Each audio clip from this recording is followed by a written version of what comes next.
chegaram e informaram aquela pessoa que era o mensageiro de Josafá, mas já ser o mensageiro do rei, dizendo o seguinte, que está aqui no versículo 2. Vamos ler. Então informaram a Josafá: um exército enorme vem contra ti de Edom, do outro lado do Mar Morto. Já está em Hazazon Tamar, isto é, em En-Gedi. Tu imagina agora essa cena, esse mensageiro do rei entrando no palácio do rei. Eu imagino que esses palácios tinham muitas colunas, né? E esse cara entrando, né? Essa pessoa entrando, correndo, para chegar lá na sala onde o rei estava sentado no trono, e aflito para contar isso aqui: os moabitas estão tentando nos atacar. E aí, conseguindo falar com o Josafá. O que aconteceu com Josafá? Vamos passar essa cena agora aqui, do versículo 3, que diz assim: alarmado, Josafá decidiu consultar o Senhor e proclamou um jejum em todo o reino de Judá. Então imagina, irmãos, entrou esse mensageiro, falou com Josafá. Então como seria o semblante de Josafá nesse momento? Ele deve ter ficado surpreso, um semblante também de medo, de apreensão. Vão nos atacar, o que vai acontecer agora? O que ele fez? Imediatamente ele foi conversar com Deus, ele foi falar com Deus. Conversando com Deus, ele reuniu todo o povo e decretou essa questão assim: olha, agora vamos fazer um jejum em Judá, toda Judá vai fazer um jejum. Então, esse mensageiro deve ter ido lá para fora e falado com as pessoas: olha, vamos avisar todo esse pessoal aí de Judá, todos os habitantes de Judá, que a partir de hoje nós estamos fazendo em jejum, porque estão querendo nos atacar. E aí nós vamos para outra cena que está no versículo 4, que diz assim: reuniu-se, pois, o povo, vindo de todas as cidades de Judá, para buscar a ajuda do Senhor. Porque imagina, era um povo que estava recebendo a palavra, recebendo a lei através dos levitas, como eu ainda falei ainda há pouco. Então todos devem ter ficado apavorados. Mas o que está acontecendo? Aquele burburinho, né? Então imaginamos uma cena assim, o diretor filmando, todo mundo lá conversando. O que está acontecendo? Uns sabiam de uma coisa, outros não sabiam. Então ninguém sabia direito daquela informação do que estava acontecendo, né?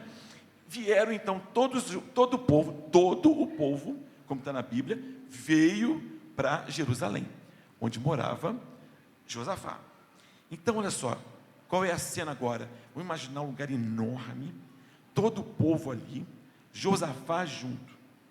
Nesse instante, que o povo está todo ali, Josafá deve ter levantado a mão para pedir silêncio. Ele se levantou. No versículo 5, nós lemos: então Josafá levantou-se na assembleia de Judá e de Jerusalém, no templo do Senhor, na frente do pátio novo, e orou. Então nessa hora do filme, a gente ouve aquela música de fundo, e Josafá levantou-se e fez a seguinte oração: Senhor, Deus dos nossos antepassados, não és tu o Deus que está nos céus? Tu governas sobre todos os reinos do mundo. Força e poder estão em tuas mãos, e ninguém pode opor-se a ti. Não és tu o nosso Deus que expulsaste os habitantes desta terra perante Israel, teu povo, e a deste para sempre aos descendentes de teu amigo Abraão? Eles a têm habitado e nela construíram um santuário em honra do teu nome, dizendo: se alguma desgraça nos atingir, seja o castigo da espada, seja a peste, seja a fome, nós nos colocaremos em tua presença diante deste templo, pois ele leva o teu nome, e clamaremos a ti em nossa angústia, e tu nos ouvirás e nos salvarás. Mas agora, aí estão amonitas, moabitas e habitantes dos montes de Seir, cujos territórios não permitiste que Israel invadisse quando vinha do Egito. Por isso, os israelitas se desviaram deles e não os destruíram. Vê agora como estão nos retribuindo, ao virem expulsar-nos da terra que nos deste por herança. Ó nosso Deus, não irás tu julgá-los? Pois não temos forças para enfrentar esse exército imenso que está nos atacando. não sabemos o que fazer, mas os nossos olhos se voltam para ti. Continuamos o nosso filme. Josafá acabou de falar. E ali estavam naquele pátio, versículo 13, todos os homens de Judá, com suas mulheres e seus filhos, até os de colo, estavam ali de pé, diante do Senhor. Vamos voltar para a nossa tela. Todo esse povo lá, mulheres, crianças, velhos, todos, na porta do templo, no pátio, orando, ouvindo Josafá. Aí nesse momento, vai entrar um foco de luz no meio dessa multidão e vai iluminar um homem. Quem é esse homem? Versículo 14 nos diz: então o Espírito do Senhor veio sobre Jaziel, filho de Zacarias, neto de Benaia, bisneto de Jeiel e trineto de Matanias, levita e descendente de Asaf. Então é o foco no meio dessa multidão, e a gente vê um homem se levantando. Ele se levanta e através do Espírito Santo ele diz, versículo 15: escutem todos os que vivem em Judá e em Jerusalém e o rei Josafá. Assim lhes diz o Senhor: não tenham medo, nem fiquem desanimados por causa desse exército enorme, pois a batalha não é de vocês, mas de Deus. Amanhã desçam contra eles. Eles virão pela subida de Ziz, e vocês os encontrarão no fim do vale, em frente ao deserto de Jeruel. Vocês não precisarão lutar nessa batalha. Vou repetir. Vocês não precisarão lutar nessa batalha.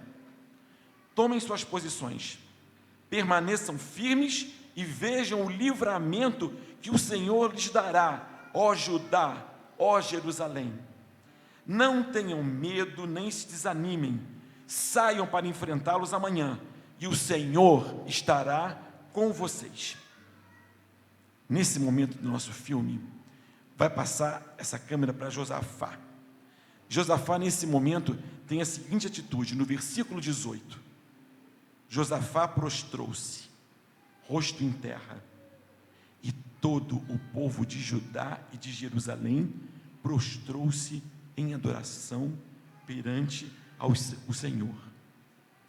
Então a cena está lá, todo mundo prostrado, orando em silêncio, oração silenciosa. E aí, o que acontece na nossa cena agora no versículo 19? Vai passar lá um foco, e vai ser igualzinho a gente tem visto agora nos shoppings, onde os corais cantam. Vamos ver o que está no versículo 19. Então, os levitas, descendentes dos coatitas e dos coreitas, levantaram-se e louvaram o Senhor, o Deus de Israel, em alta voz. Então, nesse momento, na nossa película, a gente vai ouvir levantando um levita ali, outro aqui, outro ali, mas cantando com alta voz, exultando e adorando o Senhor. Depois, então, dessa passagem, nós já vamos ver um outro trecho do filme, onde a gente vê tudo escuro, acompanhando o que está agora no versículo 20. De madrugada, partiram para o deserto de Tecoa. Quando estavam saindo, Josafá lhes disse: escutem-me, Judá e povo de Jerusalém, tenham fé no Senhor, o seu Deus, e vocês serão sustentados. Tenham fé nos profetas dele, e vocês terão a vitória. Qual é a cena? A gente vê todos os homens, porque naquela época todos os homens foram para essa batalha. Então todos os homens reunidos, Josafá à frente, onde ele falou o que nós acabamos de ler no versículo 20. E a cena continua mostrando Josafá falando alguma coisa com o povo. A gente não ouve isso no áudio, Mas ele começou a conversar com o povo naquele momento. E aí o que nós lemos no 21, que é a continuação da nossa cena? Depois de consultar o povo, Josafá, agora vamos ler com bastante atenção. Josafá nomeou alguns homens para cantarem ao Senhor e o louvarem pelo esplendor de sua santidade, indo à frente do exército, cantando: deem graças ao Senhor, pois o seu amor dura para sempre. Agora imagina, Josafá conversou com os homens, chegaram a essa conclusão. Eles colocaram na frente do exército, vamos ver lá naquela tela, um exército muito grande, não diz o número, mas era grande. Só que o exército dos inimigos era muito maior. Quem que estava na frente do exército? Gente armada? Não, um grupo de homens cantando e louvando a Deus, dizendo: deem graças ao Senhor, pois o seu amor dura para sempre. Irmãos, no meu filme eu vejo a seguinte história: nesse momento a música é magnífica, a música é de vitória.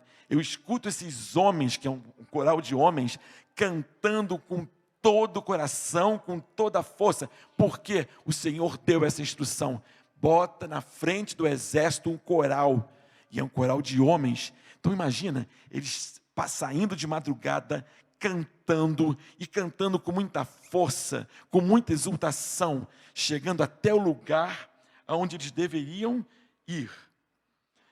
E aonde era esse lugar? Nós estamos no capítulo 22. Eles iam chegar num canto, no final do vale, no início de um deserto, deserto de Tecoa. Então, no versículo 22, nós lemos o seguinte: quando começaram a cantar e a entoar louvores, o Senhor preparou emboscadas contra os homens de Amon, de Moabe e dos montes de Seir, que estavam invadindo Judá, e eles foram derrotados. Os amonitas e os moabitas atacaram os dos montes de Seir para destruí-los e aniquilá-los. Depois de massacrarem os homens de Seir, destruíram-se uns aos outros. Então agora vamos imaginar essa cena. É uma cena de grande porte. Porque nós temos aqui num canto, na descida do vale, Josafá com um exército que não parou de cantar o tempo inteiro. E aquele exército enorme que Josafá já tinha dito a Deus que não tinha como dominar, não tinha como lutar contra eles. Então naquele exército enorme, todo mundo lá, Josafá com o exército. De repente, os moabitas e os amonitas se voltam contra os habitantes de Seir e massacram todos esses habitantes de Seir. Então imagina aquela cena, aquela música, e as pessoas lá naquela guerra, naquela confusão toda, matou todo mundo de Seir. Quando eles exterminaram todo o povo do monte de Seir, os moabitas e os amonitas olharam-se um para os outros, isso é minha imaginação, eu estou imaginando o filme, olharam-se um para os outros e começaram a lutar entre eles. Uma coisa doida, descabida. Lutaram entre eles até que não restou um. Eles todos se massacraram. E onde estava Josafá com o exército? Na descida do vale, com os homens cantando o tempo inteiro, porque foi a ordem do Senhor. O que aconteceu depois disso? Vamos continuar a nossa cena. Josafá pegou o exército, foram para um lugar mais elevado, onde eles podiam ter a visão do deserto, onde estavam esses homens. E quando eles olharam, eles viram que não tinha ninguém. Então como é que é essa cena do filme? Você lembra desses filmes que a gente vê, que só tem gente caída, fogo num canto, fumaça no outro, silêncio. Nessa hora eu acredito que os homens devem ter parado de cantar. E o que aconteceu? Nós vamos ler no versículo 24. Quando os homens de Judá foram para o lugar de onde se avista o deserto e olharam para o imenso exército, viram somente cadáveres no chão. Ninguém havia escapado. Então, Josafá e os seus soldados foram saquear os cadáveres e encontraram entre eles grande quantidade de equipamentos e roupas, e também objetos de valor. Eles passaram 3 dias saqueando, mas havia muito mais do que eram capazes de se levar. Quando a gente fala saquear, nessa minha versão, da nova versão NVI, né? Eles falam saquear, mas isso era muito comum no Antigo Testamento. Quando uma pessoa, quando um grupo, um rei atacava o outro reinado, era comum, depois da guerra, eles olharem tudo que tinha de valor e levarem. E muitas vezes levavam até as crianças, mulheres e velhos, iam como escravos. Não é verdade? Então você imagina, olha o tamanho desse exército. Os homens de Josafá levaram 3 dias tentando pegar esses despojos, mas não conseguiram. Aí no 4º dia, o que acontece? Versículo 26. No 4º dia, eles se reuniram no vale de Beraca, onde louvaram o Senhor. Por isso, até hoje, ele é chamado Vale de Beraca. Você imagina, aquele exército todo de Josafá saiu. Eles não saíram com aqueles despojos para gastar aquilo em algum canto. Eles se reuniram no Vale de Beraca. Para quê? Para agradecer a Deus, porque eles realmente não moveram uma palha. E os exércitos, e todos caíram mortos. Logo depois, no versículo 27, a gente está chegando no fim do nosso filme. Depois do 4º dia, né, sob a liderança de Josafá, todos os homens de Judá e de Jerusalém voltaram alegres para Jerusalém, pois o Senhor lhes enchera de alegria, dando-lhes vitória sobre os seus inimigos. Eles entraram em Jerusalém e foram ao templo do Senhor ao som de liras, harpas e cornetas. Então veja bem, irmãos, a primeira coisa que eles fizeram quando chegaram, eles deviam encontrar os idosos, as mulheres, as crianças. Não se fala aqui que ninguém chegou para eles e perguntou: o que vocês trouxeram? O que vocês conseguiram pegar lá? Isso não aconteceu. Eles imediatamente, com todo o povo, como começou no início, onde o povo estava todo reunido, orando a Deus, pedindo auxílio a Deus, nesse mesmo instante, no final, eles voltaram-se e chegaram todos juntos e se dispuseram a orar. Então você imagina esse final desse filme, todo mundo orando, e tinham instrumentos lá, além do povo cantando, tinham harpas, cornetas e liras. Lira é uma harpinha pequenininha, que ainda existe até hoje, que a pessoa toca assim dessa forma, que eram os instrumentos que existiam naquela época. Agora só imagina, Jerusalém era uma cidade muito visitada, Judá também. Então você imagina aquela festa que deve ter acontecido, aquela alegria de ter vencido. Muitos visitantes, muitos estrangeiros devem ter passado por lá e ouviram oralmente, porque não se escreviam essas histórias, o que aconteceu com o povo de Judá, o que Deus fez no meio desse povo. E começaram a divulgar essas coisas para os povos vizinhos. E o que aconteceu, irmãos? Os povos ficaram com um temor muito grande ao saber o que Deus tinha feito com o povo de Judá e de Jerusalém. Depois que eu li esse texto, irmãos, o que eu posso falar desse texto é o seguinte, a conclusão. Eu gostaria que os irmãos me acompanhassem agora, acabou o filme, nós estamos aqui de novo. O louvor, meus irmãos, é uma arma de guerra. Quando eu li isso, quando eu ouvi isso, eu achei muito interessante, falei assim, mas é verdade. O louvor é uma arma de guerra. O que aconteceu quando os homens cantaram? Os inimigos foram destroçados. O que acontece quando a gente louva? Quando a gente canta louvores, canta músicas, o inimigo sai de perto. Por quê? Agora a gente estava falando um negócio de imaginação, de filme. Eu fiquei imaginando o seguinte: por que esse inimigo foge?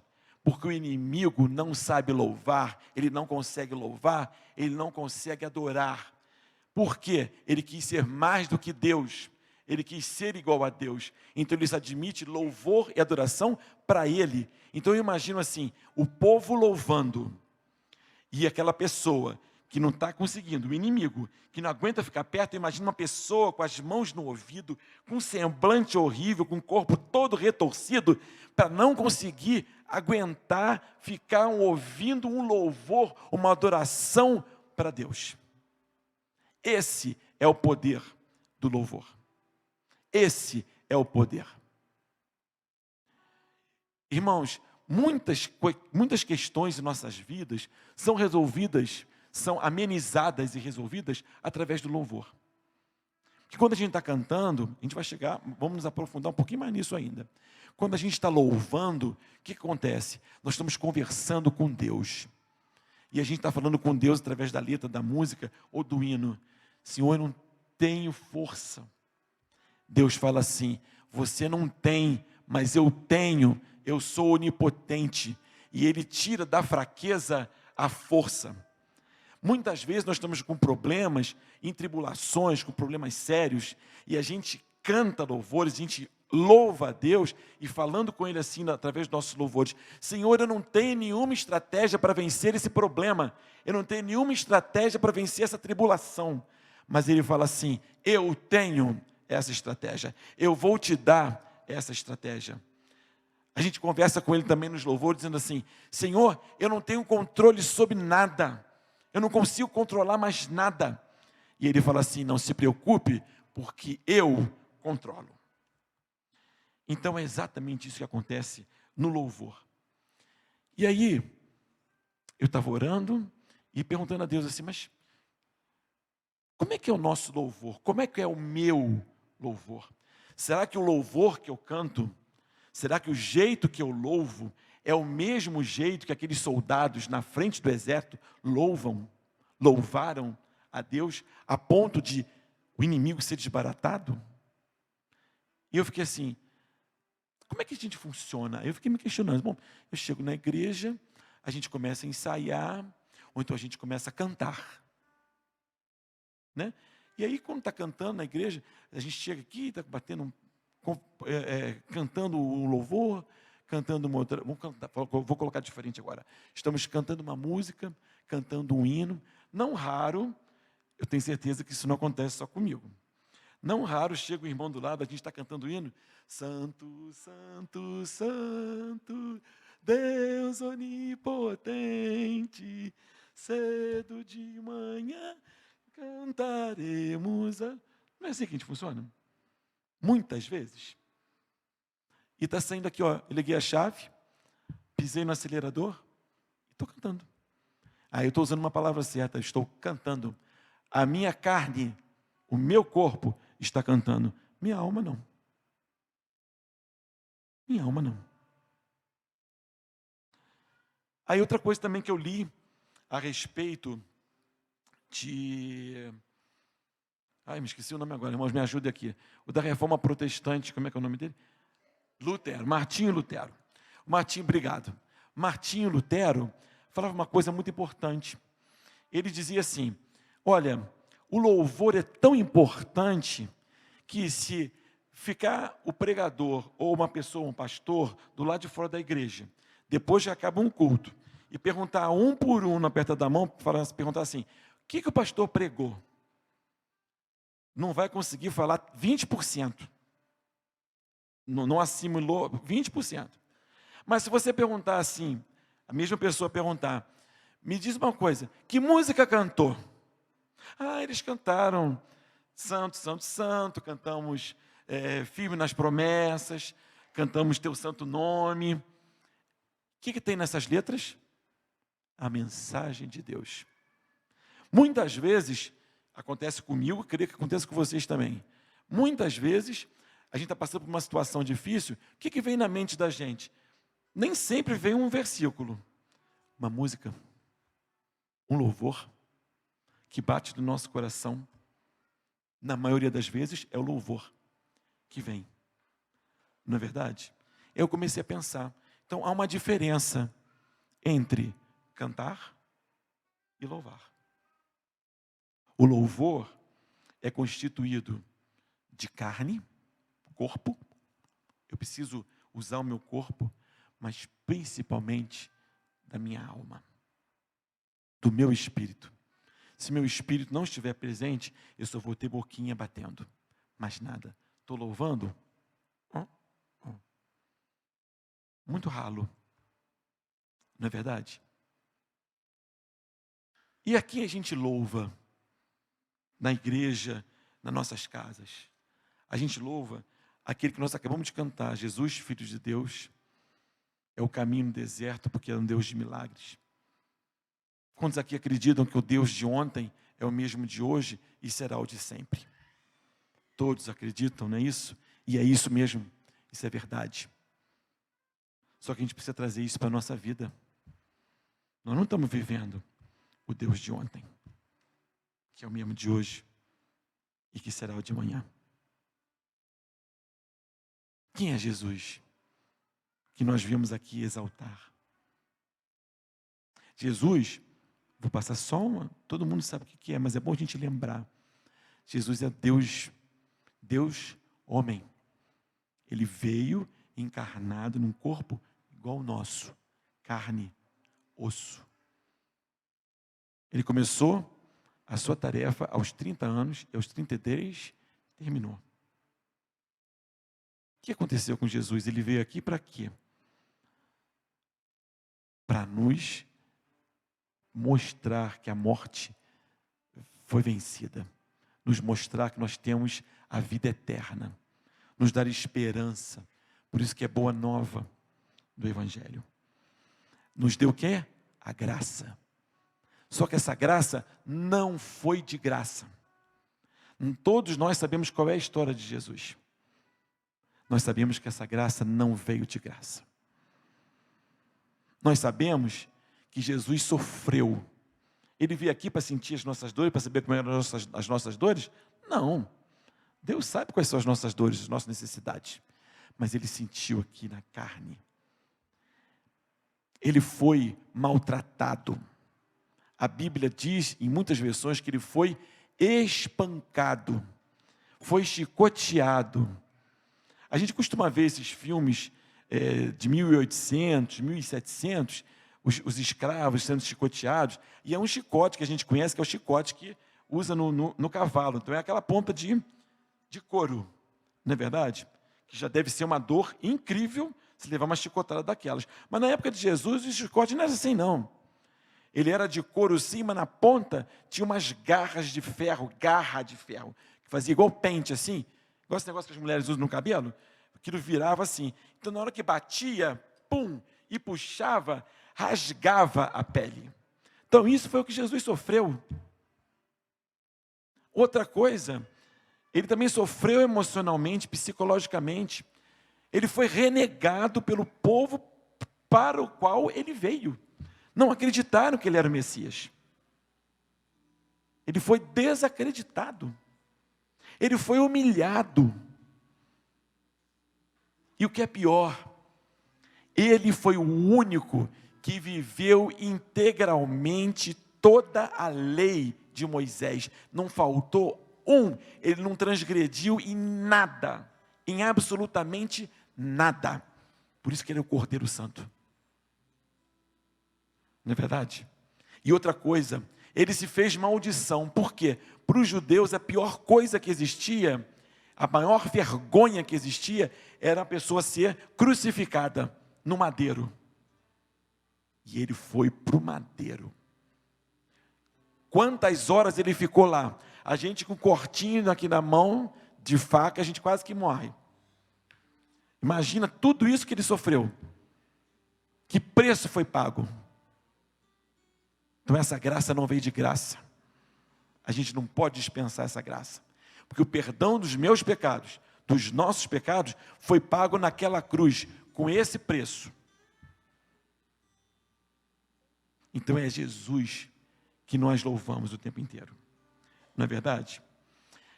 Eu não sei se vocês repararam aqui durante o culto, alguém deve ter reparado. Aqui no nosso meio, andou uma pessoa diferente, uma figura diferente, que eu vou chamar para que venha aqui na frente. Ele vai sentar naquela cadeira ali.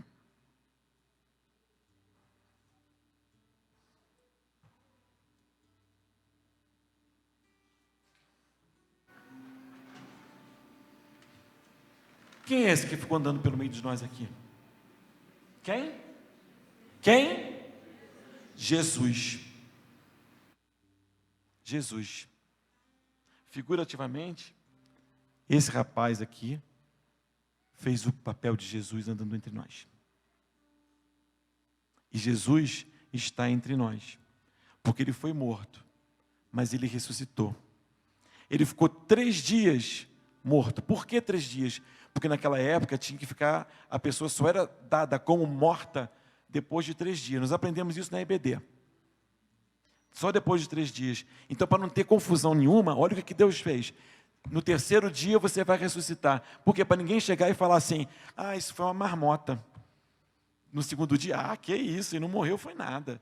Então ele ficou 3 dias, ressuscitou em corpo. Tanto foi em corpo que ele apareceu, ficou 40 dias com os discípulos. Ele fez refeições junto com os discípulos. Ele esteve junto com os discípulos e apareceu também, olha o cuidado de Deus, para aproximadamente 500 pessoas. Para quê? Para que ninguém falasse assim, só ele apareceu só para os discípulos. Isso é balela, mentira. Ele não morreu, ele não ressuscitou. Então, todo esse cuidado foi tomado. Ele ressuscitou, ficou entre os discípulos, e depois então ele ascendeu ao céu. E ele está entre nós, que ele prometeu que ele ia ficar conosco até o final dos tempos. Ele não está mais entre nós, como ele está aqui, em carne e osso. Nele eu posso tocar, eu posso mexer, porque ele é um rapaz, ele está aqui. O que o Renato cantou hoje pela manhã foi justamente isso, né? O autor da música dizendo, eu queria ter vivido nessa época de Jesus. Quem teve esse privilégio foi aquela população daquela época e os discípulos. Só eles. O nosso contato com Jesus é através da fé. Você acredita que ele está aqui do seu lado agora? Nesse momento? Isso é meio complicado, né? Porque ele fala que está com a gente 24 horas, mas a gente não pode ver. Vocês têm dificuldade de conversar com Jesus, assim, sim, estar olhando, olho no olho, tocando nele? Eu acredito que alguns tenham. Porque eu também tenho algumas vezes. Porque a gente está conversando e a gente não está vendo. Mas ele está aqui comigo, com você, porque ele falou que ele estaria conosco até o final dos tempos e ele não é homem de mentir. Na verdade, então ele está conosco. E agora, vou perguntar a vocês aqui. Um dia, todos nós que estamos aqui, tivemos um encontro com Cristo. Não tivemos? Todos nós aqui, a grande maioria, pelo menos. Quem não teve esse encontro está aqui essa noite, esse é o momento de encontrar com Cristo. Porque o amor que Ele tem por nós, nunca pode ser afastado de nós. Acredite nisso. Nunca e nada pode nos separar do amor de Deus. Nada. Essa é uma garantia fixa. É a palavra e o selo, com o selo de Deus. Então, irmãos, nós tivemos um contato com Cristo, um encontro com Cristo. Eu tive. Eu tenho certeza que também esse encontro que você teve também te marcou. Alguns devem estar pensando agora assim, meu Deus do céu, lá vem o Júlio com esse negócio de encontro com Cristo e primeiro amor, que a gente sabe que vai dar nisso. Não é verdade? E outra vez essa história, mas eu não quero falar outra vez não. Eu quero que a gente experimente isso agora, vivenciando outra vez. Lembra aí na sua cabeça o dia que você teve um encontro com Cristo. Eu lembro do meu perfeitamente. 22 de junho de 1997, no culto das 16h30, na igreja presbiteriana Betânia, em Icaraí, Niterói, onde eu morava. Esse foi o dia que eu levantei a minha mão e fui à frente. Eu não me lembro da roupa que eu estava usando. Eu garanto que aqui tem pessoas que lembram até da roupa que estava usando.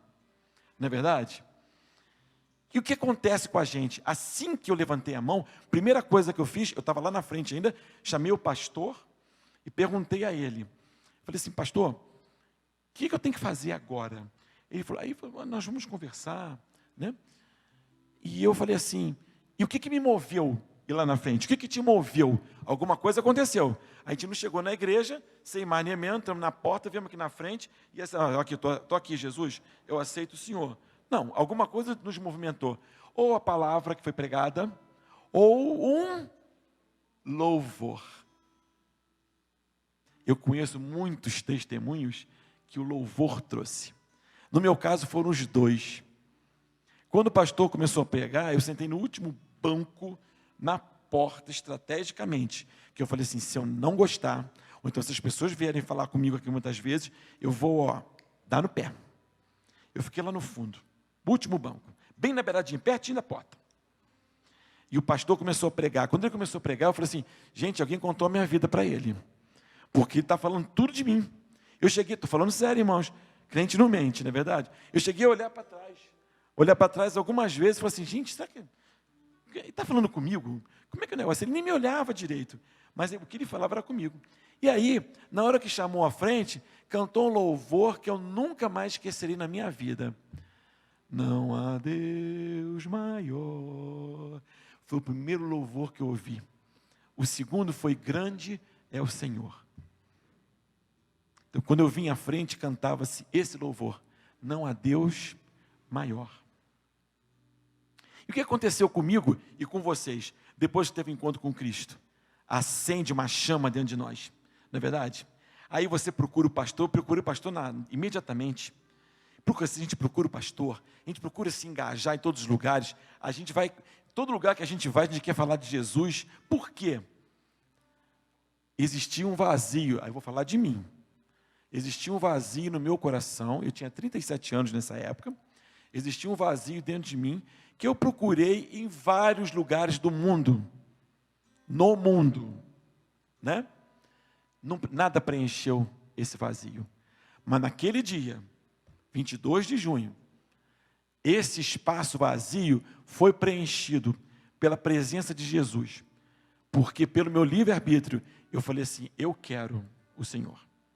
E dali para frente, muita coisa mudou. Umas semanas depois, eu fui para o encontro de corais, tinha uma maestrina que era crente, da primeira igreja batista de Niterói. Ela olhou para minha cara e falou assim, Júlio, tem uma coisa diferente em você está diferente.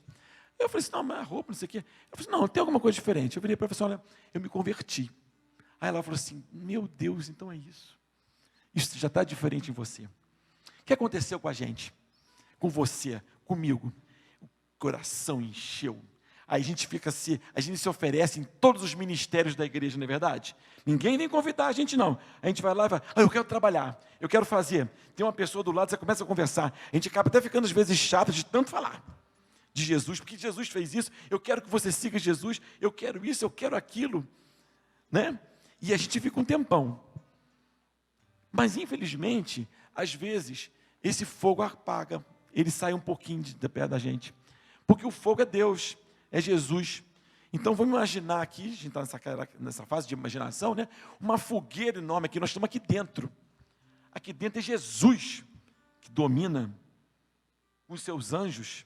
Ele que está aqui nesse momento. Então, nós estamos no meio do fogo. Então, aqui, a minha lenha está acesa. E, às vezes, a gente deixa com o tempo que essa lenha vai apagando, a gente vai afastando. Afastando por quê? Porque a gente começa a focar no homem. A gente começa a falar que o fulano de tal da igreja não falou comigo na rua. A gente começa a falar que o fulano da igreja também não falou comigo. A gente vê que o pastor é imperfeito. Né? Porque a gente tem uma noção que o pastor é perfeito. Porque ninguém é perfeito, só Deus. Então, por vários motivos, a gente vai tirando essa lenha e ela vai acabando. O fogo apaga, aí ela fica só vermelhinha. E se eu vou puxando, tem uma hora que ela fica só aquela cinza. Igual a gente faz churrasco, não é verdade? Fica só aquela cinza lá e acabou. E já que nós estamos trabalhando com imaginação, eu vou pedir uma coisa agora para a gente fazer, não uma imaginação, mas uma vivência. Mas a vivência que eu vou propor da seguinte forma, é a questão realmente de você agora se sentir outra vez o que você sentiu no dia que você levantou a sua mão e você aceitou Jesus.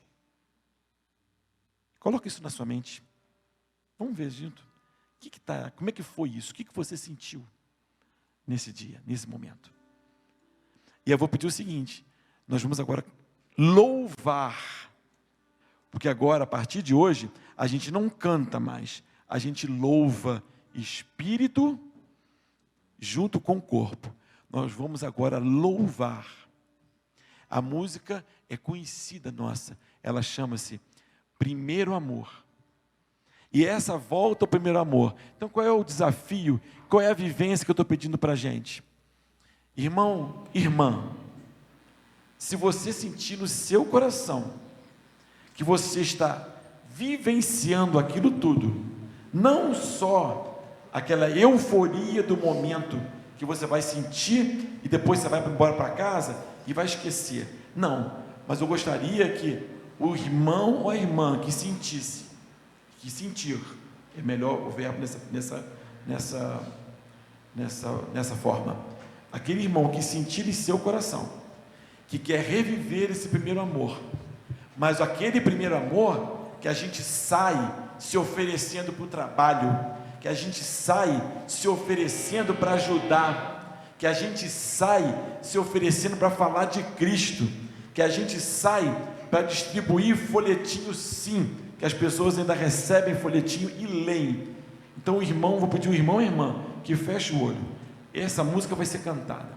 Se o irmão realmente quiser isso, vai conversar com Deus nesse momento, mas só que é para continuar até o fim da nossa vida. Então se o irmão quiser isso, a irmã, levante-se, fique em pé no seu lugar. Na hora que começar a cantar, ore, tenha certeza que Deus está falando com você, que Deus está fazendo esse chamado. E o irmão ou a irmã que ainda não sentiu esse chamado, que ainda não sentiu Deus no seu coração, esse é o momento, irmãos. Eu procurei durante 37 anos em vários lugares, e só preencheu o meu coração, só foi preenchido quando eu aceitei Jesus. Então agora a equipe vai cantar, e você tem todo o tempo da canção para conversar com Deus e saber o que você quer. Não faça por instinto, faça com intenção, com decisão.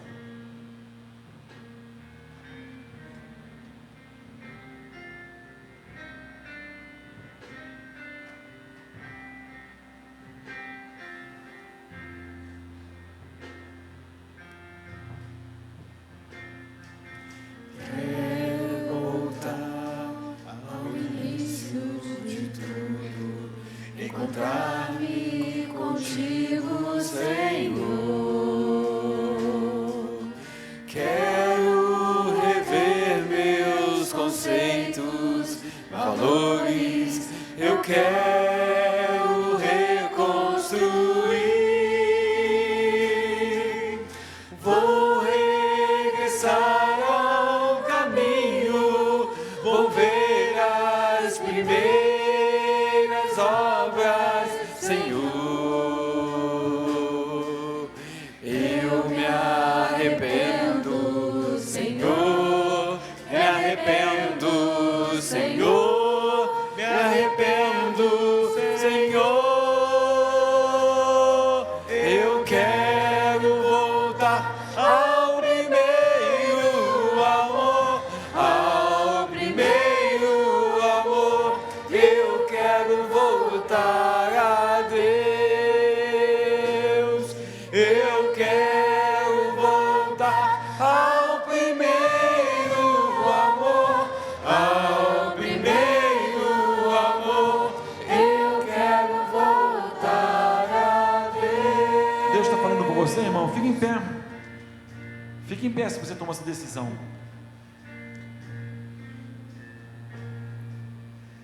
Não importa se você está na igreja há 50 anos, 60 anos, não, irmão.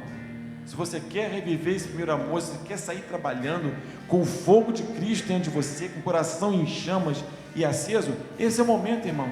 Toma essa decisão.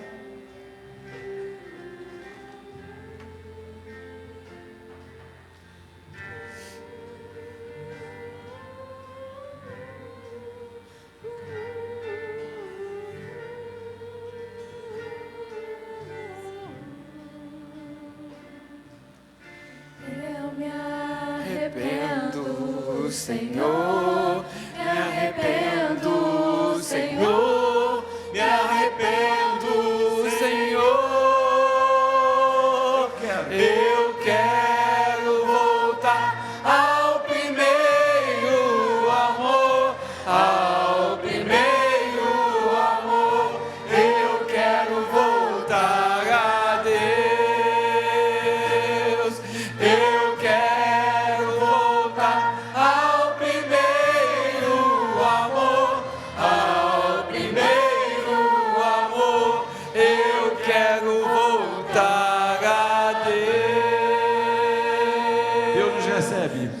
como Josafá, agora nós vamos fazer o seguinte: eles pegaram aqueles despojos lá das pessoas e foram agradecer a Deus.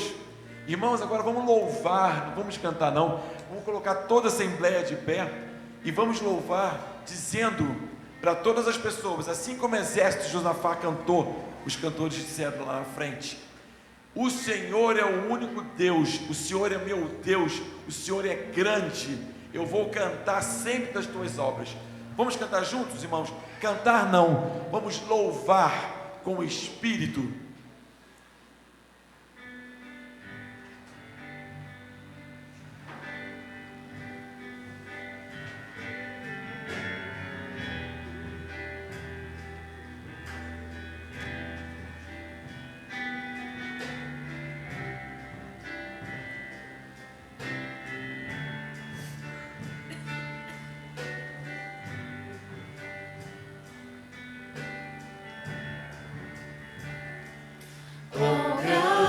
Canta, irmão.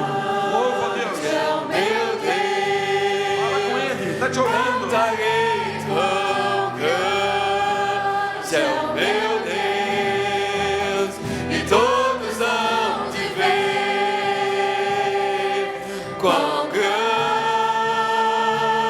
é o meu Deus.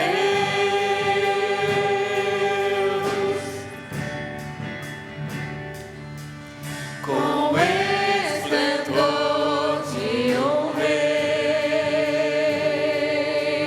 em majestade e luz, faz a terra se alegrar, faz a terra se alegrar.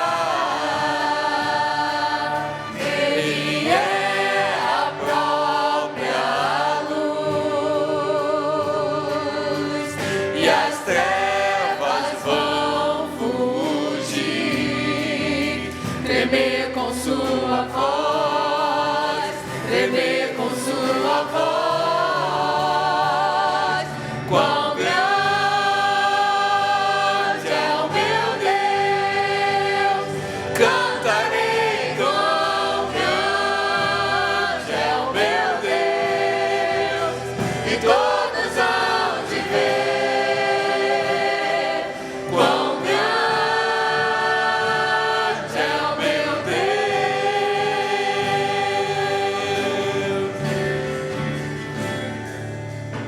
Por gerações Ele é,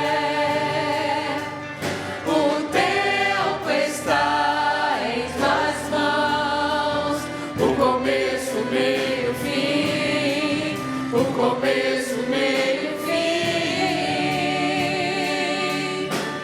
três se formam em um: Filho, Espírito e Pai, Cordeiro e Leão, Cordeiro e Leão. Quão grande é o meu Deus, cantarei quão grande é o meu Deus, e todos hão de ver quão grande é o meu Deus.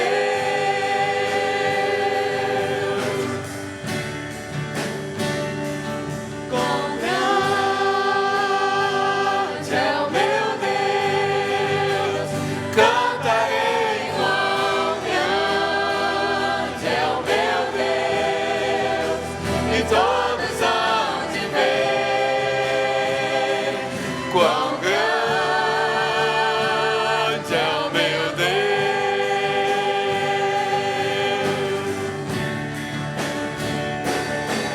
Sobre todo nome é o seu,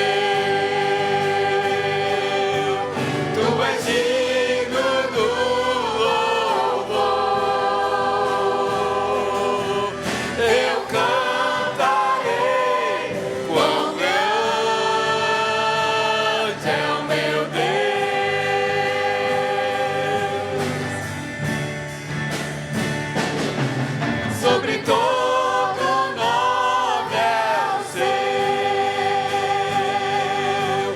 Tu és digno do louvor. Eu cantarei quão grande é o meu Deus.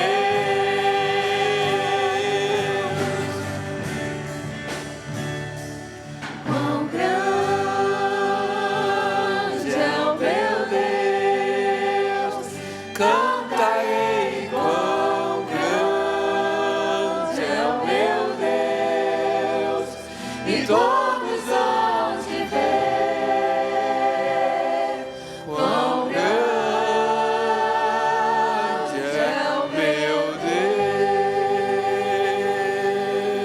Deus. Vamos permanecer em pé, irmãos?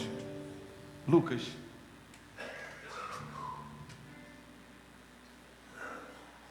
Esse rapaz aqui está representando Jesus. Quem conseguiu botar a mão assim em Jesus, conversar com ele, face a face, aqui no mundo, como eu já falei antes, foram só aquelas pessoas daquela época de Jesus, os apóstolos e toda a população que existia naquela época.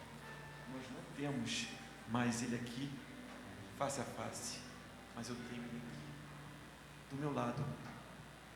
Ele está aqui. Eu não posso ver, mas ele continua aqui, do meu lado. Esse mesmo que esteve aqui, continua aqui. Que a gente possa sair daqui com essa certeza que ele não se afastará de nós, jamais. Todos os dias possamos sair daqui com essa certeza. E agora a gente vai encerrar o culto, agradecendo a Deus, porque ele se lembrou de nós. Agradecendo a Deus, porque nós não pertencemos mais ao mundo, e nós temos que fazer questão de não pertencer ao mundo. Nós pertencemos a Deus.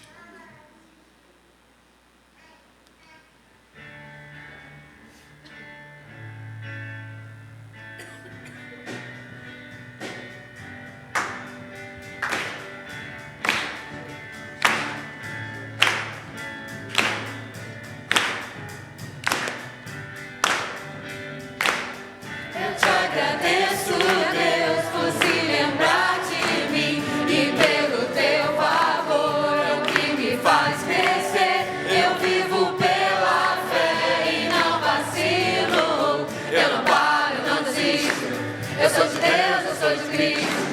Você mudou a minha história e fez o que ninguém podia imaginar. Você acreditou e isso é tudo. Só vivo pra você.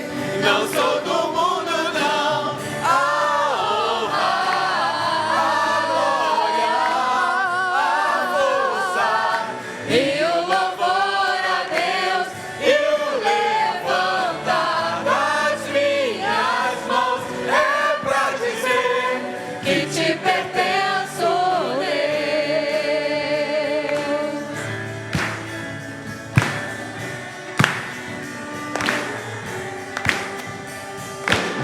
Eu te agradeço, Deus, que no deserto não me deixou morrer e nem desanimar.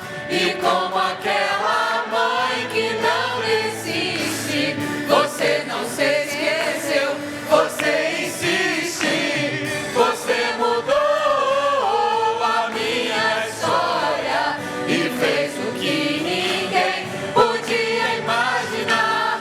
Você acreditou e isso é tudo.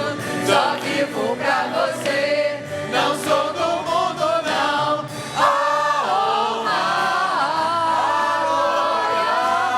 A força e o louvor a Deus e o levantar das minhas mãos é pra dizer que te pertenço, Deus. a honra, a glória, a força E o louvor a Deus e o levantar das minhas mãos é pra dizer que te pertenço, Deus.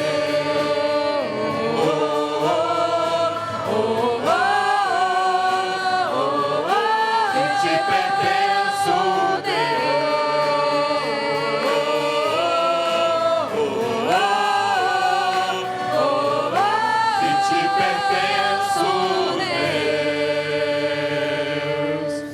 nos assentar, irmãos.